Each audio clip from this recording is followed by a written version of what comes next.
राज्यात एकाच दिवसात जीबीएसचे तब्बल 3 बळी गेल्याची सध्या माहिती हाती येते। सांगलीमध्ये 2 रुग्णांचा मृत्यू झालाय, नागपूरमध्ये एका रुग्णाचा सध्या मृत्यू झाल्याची माहिती मिळते।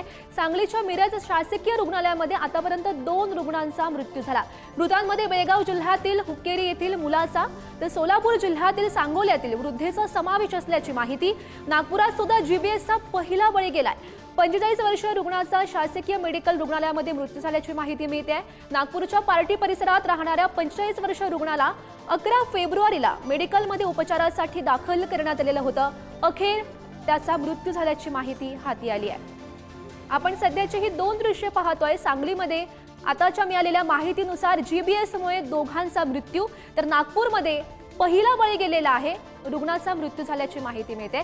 सातत्याने खरं तर जीबीएसचे रुग्ण वाढताना बघायला मिळत आहेत। राज्यभरातली संख्या झपाट्याने वाढते आहे आणि आतापर्यंत मिळालेल्या माहितीनुसार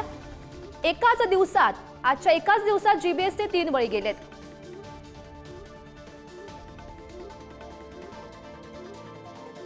तर या संदर्भात अधिकची माहिती जाणून घेऊयात। सांगलीतून आमचे प्रतिनिधी स्वप्नील पाटील तर नागपुरातून आमचे प्रतिनिधी जितेंद्र शिंगाडे आपल्या सोबत आहेत। पहिल्यात आधी स्वप्नील पाटील यांच्याकडे जाऊयात। स्वप्नील, राज्यभरात खरं तर संख्या झपाट्याने वाढते जीबीएसची आणि सांगलीतला हा दोघांचा मृत्यू।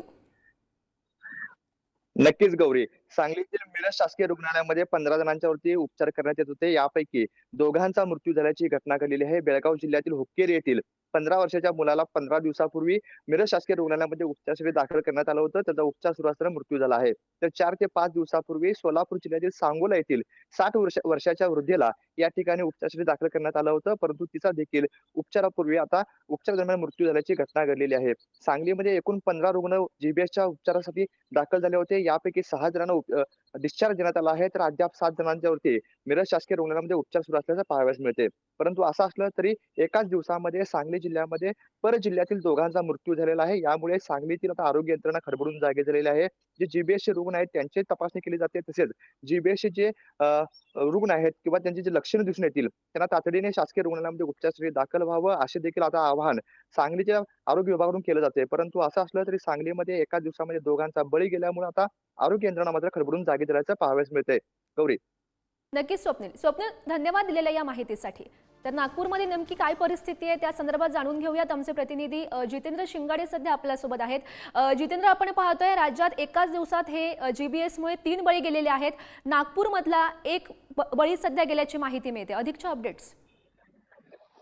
गौरी, आपण पाहिलेलं आहे की हा जो मृत व्यक्ती हा नागपूर शहरातील पारडी परिसरातील राहणारा होता। 45 वर्षाचं वय आहे आणि 11 तारखेला याला शासकीय मेडिकल रुग्णालयामध्ये दाखल करण्यात आलेलं होतं उपचारासाठी। त्यावेळी याला उपचारासाठी दाखल करण्यात आलेलं होतं त्यावेळी याची परिस्थिती जी आहे, आरोग्याची परिस्थिती अतिशय गंभीर होती।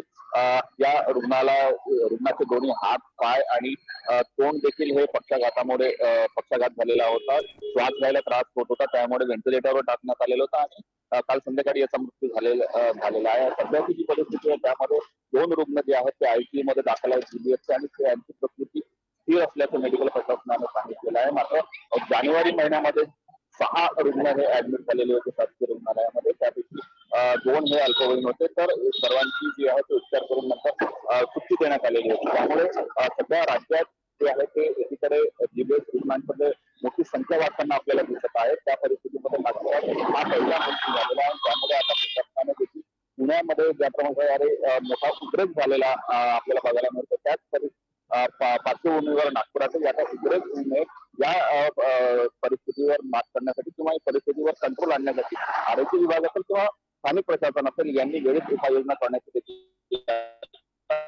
गरज असल्याचं नक्कीच। जितेंद्र, खरं तर सातत्याने ही संख्या वाढताना दिसते, मृतांचा आकडा सुद्धा वाढतोय, त्यामुळे नागरिकांमध्ये खरं तर भीतीचं वातावरण पसरलेलं आहे। धन्यवाद दिलेल्या सविस्तर माहितीसाठी।